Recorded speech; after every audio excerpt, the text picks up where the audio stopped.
Good morning student. આપણે semester 2 ધોરણ 5 જીકેની અંદર પ્રકરણ 8 પૂર્ણ થઈ ગયો છે. હવે તેના વિકલ્પો, એક વાક્યમાં જવાબ, ખાલી જગ્યા ખરા ખોટા આપણે જોઈશું.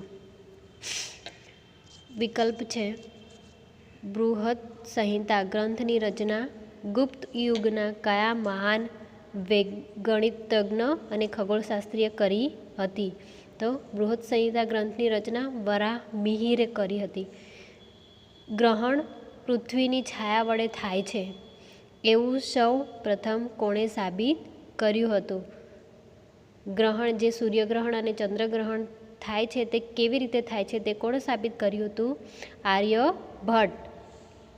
પારાની ભસ્મનો ઔષધ તરીકે ઉપયોગ કરનાર ગુપ્ત યુગના મહાન રાસાયણિક શાસ્ત્રી કોણ હતા? તો નાગાર્જુન.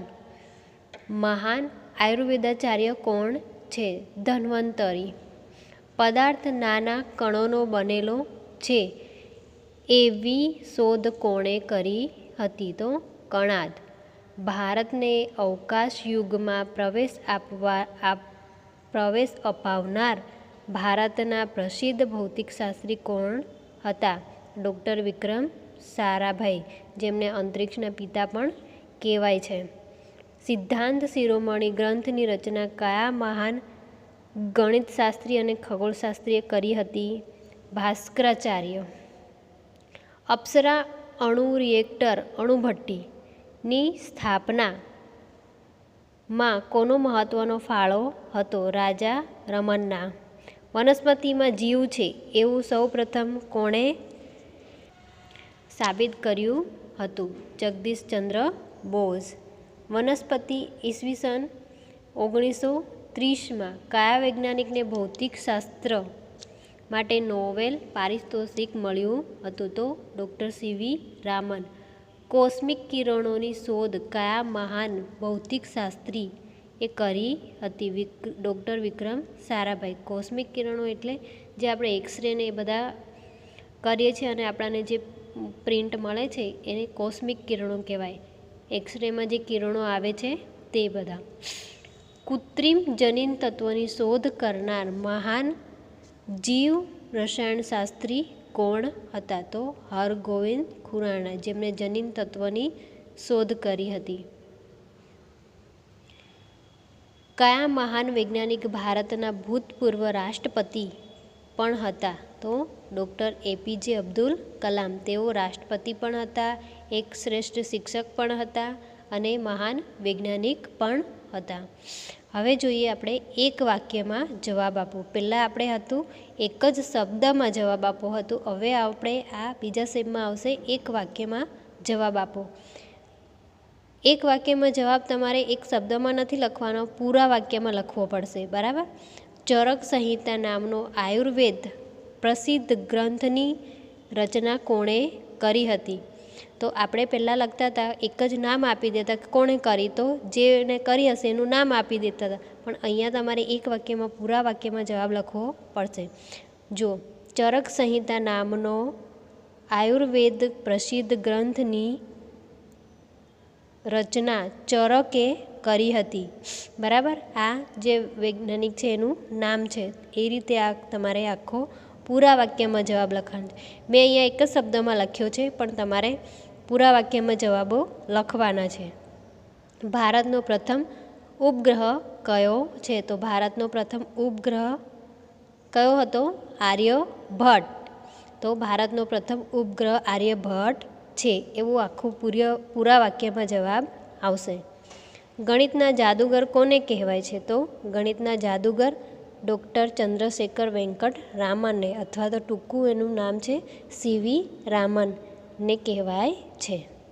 ગુજરાતના રસાયણ ઉદ્યોગના પિતા કોને ગણવામાં આવે છે?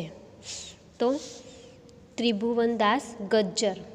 આ તમારે એક વાક્યમાં તમારે દરેક જવાબ પૂરા વાક્યમાં જ લખવાના છે. ભારતીય અંતરિક્ષના પિતામહ કોને કહેવાય છે?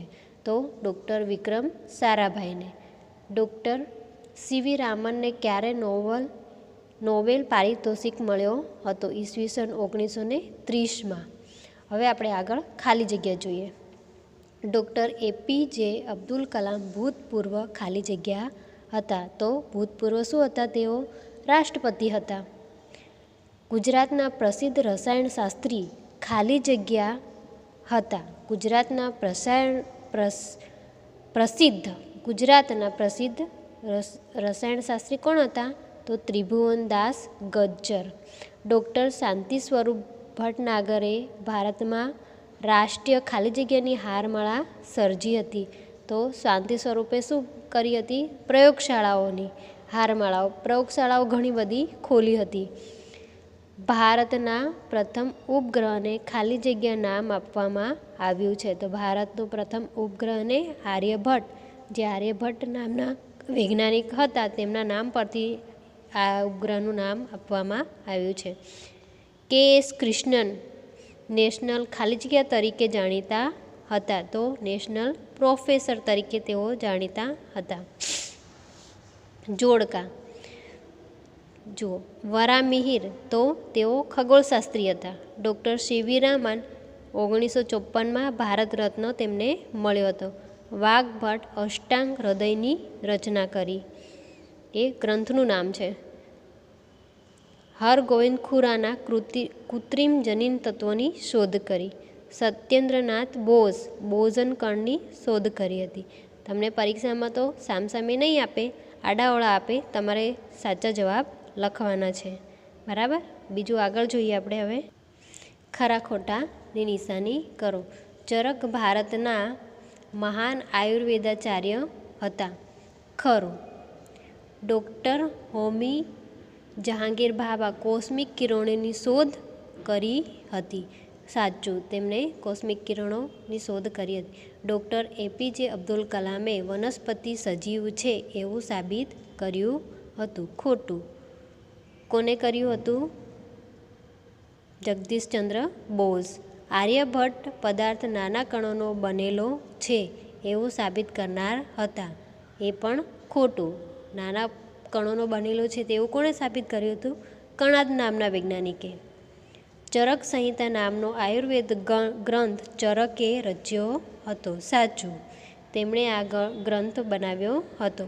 હવે આપણે બીજા સેમમાં ટૂંકનોંધ આવશે. બરાબર. ટૂંકનોંધ એટલે જે તમને એક વાક્ય આપેલું હોય કે એક શબ્દ આપેલો હોય તેના વિશે તમારે લખવાના હોય, થોડાક વાક્યો લખવાના હોય છે. બરાબર. આપણે અહીંયા છે ટૂંકનોંધ મહાન વૈજ્ઞાનિકો. તો તમારે એમાં વૈજ્ઞાનિકો પહેલાં નામ લખવાનું, પછી કયા વૈજ્ઞાનિકે શું કર્યું હતું એ થોડું થોડું એક એક બે લીટીમાં લખવાનું. બરાબર. મેં આ એક ટૂંકનોંધ આપી છે. તમે આવી તમારી રીતે પણ તમે જાતે બનાવી શકો છો બીજા વૈજ્ઞાનિકોના નામ ઉમેરીને. મહાન વૈજ્ઞાનિકો: Aryabhatta, doctor APJ Abdul Kalam, doctor CV Raman, Kanad, doctor Vikram Sarabhai, Nagarjuna, પછી બીજા ઘણા બધા છે, જગદીશચંદ્ર બોઝ, બરાબર, ત્રિભુવનદાસ ગજ્જર, એ બધા નામો તમે ઉમેરી શકો છો આમાં. પછી આગળ જોઈએ. ડૉક્ટર એપીજે અબ્દુલ કલામ ભારતના મિસાઇલ મેન તરીકે જાણીતા છે અને તેઓ ભારતના ભૂતપૂર્વ રાષ્ટ્રપતિ પણ હતા. પછી આગળ છે, નાગાર્જુને પારાની ભસ્મનો ઔષધ તરીકે પ્રથમ વખત ઉપયોગ કર્યો હતો. પછી ડૉક્ટર હોમી જહાંગીર ભાભાએ કોસ્મિક કિરણોની શોધ કરનાર ભૌતિકશાસ્ત્રી હતા. આ વૈજ્ઞાનિકોની વિશે થોડી માહિતી લખી. તમારે આમાં તમારી રીતે બીજા વૈજ્ઞાનિકો ઉમેરવા હોય તો તમે ઉમેરી શકો છો. બરાબર. પણ આ વખતે આપણે ટૂંકનોંધ પણ તૈયાર કરવાની છે. હવે આપણો આ પ્રકરણ 8 અહીંયા સંપૂર્ણ રીતે પૂર્ણ થાય છે. હવે નેક્સ્ટ વખતે આપણે એનો ટેસ્ટ લઈશું. બરાબર. એટલે તમે આ પ્રકરણ તૈયાર કરી દેજો. અને સાથે સાથે તમને રૂપરેખા મળી ગઈ છે જીકેની પ્રથમ કસોટીની, તેની પણ તૈયારી તમે રાખજો. બેસ્ટ ઓફ લક તમને. Bye bye.